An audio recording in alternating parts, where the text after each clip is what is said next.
छात्रों, कोरोना की महामारी में लड़ते हुए हमें ये नहीं सोचना है कि अब हमें कोरोना नहीं होगा। कोरोना किसी को भी कभी भी हो सकता है अगर हमने निर्देशों का पालन नहीं किया, सोशल डिस्टेंसिंग नहीं बनाए रखी और अनावश्यक बाहर घूमते रहे, अपने घर के अंदर नहीं रहे, और तो निश्चित रूप से हमें कोरोना हो सकता है।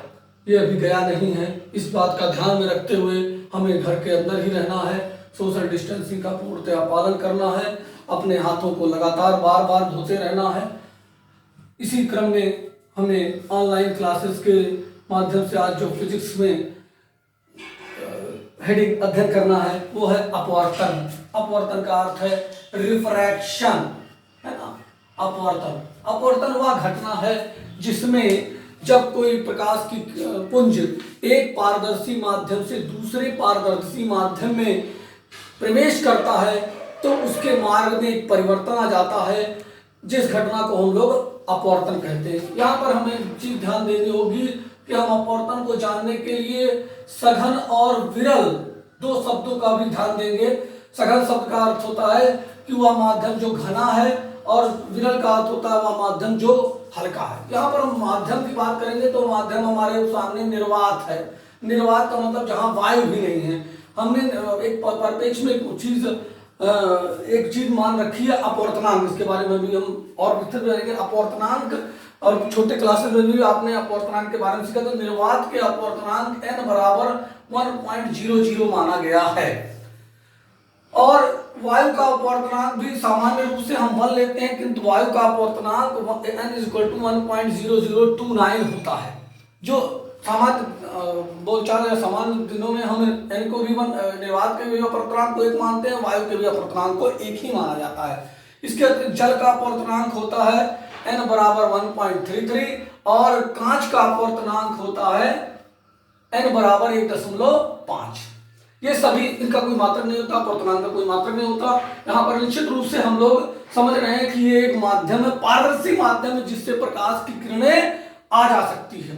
अगर हमने तो अपवर्तन की घटना का अगर हम अध्ययन करें तो हम पाएंगे कि अगर प्रकाश की किरण ये किसी दो माध्यमों के पृथक्कारी तल पर है, यहाँ से माध्यम मान लीजिए, यहाँ से कोई अलग माध्यम है, यहाँ वायु है थोड़ी देर के लिए, और यहाँ पर जल है। जब प्रकाश की किरण एक माध्यम से दूसरे माध्यम, निश्चित रूप से हम यहाँ देख रहे हैं अपवर्तनांक के संबंध में कि वायु एक विरल माध्यम है और जल एक सघन माध्यम है।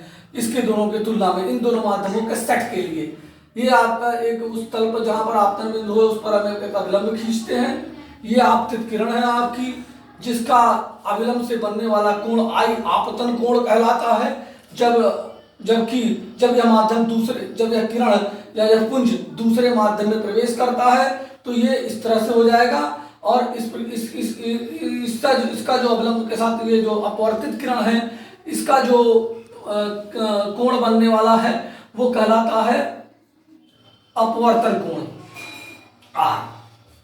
इस प्रकार से इस घटना को जब एक माध्यम से दूसरे माध्यम में प्रकाश की किरण आती जाती है तो अपने माध्यम से, अपने पथ से विरत हो जाती है। इस घटना को हम लोग अपवर्तन करते हैं। अपवर्तन के लिए 2 नियम दिए गए हैं। एक नियम में आपतित किरण, अपवर्तित किरण और आपतन बिंदु पर अभिलंब, ये तीनों एक ही समतल में होते हैं। और दूसरे नियम के अनुसार जो वैज्ञानिक स्नेल ने नियम दिया था, इस नियम के अनुसार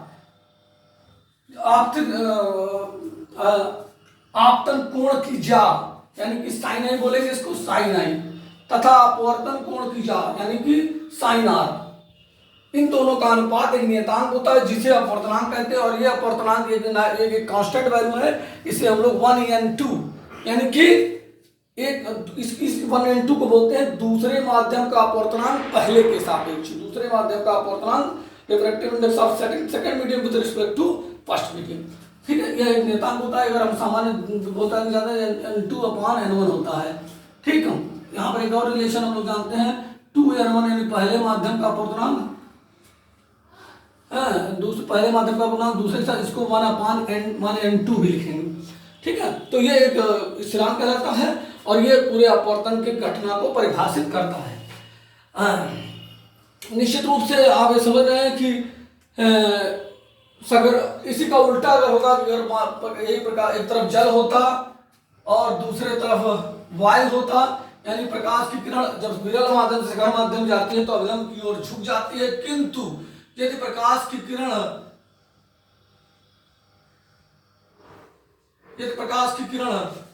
सघन माध्यम से विरल माध्यम में जाएगी तो अविलंब से दूर हटेगी।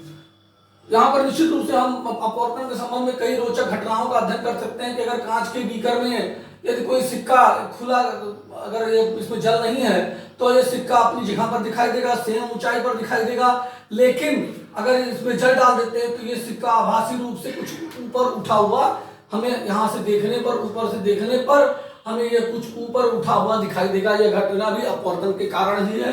इसके अतिरिक्त सूर्योदय और सूर्यास्त के समय जो क्या कहा जाए, सूर्य है आपका ये कुछ अंडाकार, केवल उस समय कुछ अंडाकार दिखाई देता है, ये भी एक अपवर्तन की घटना है।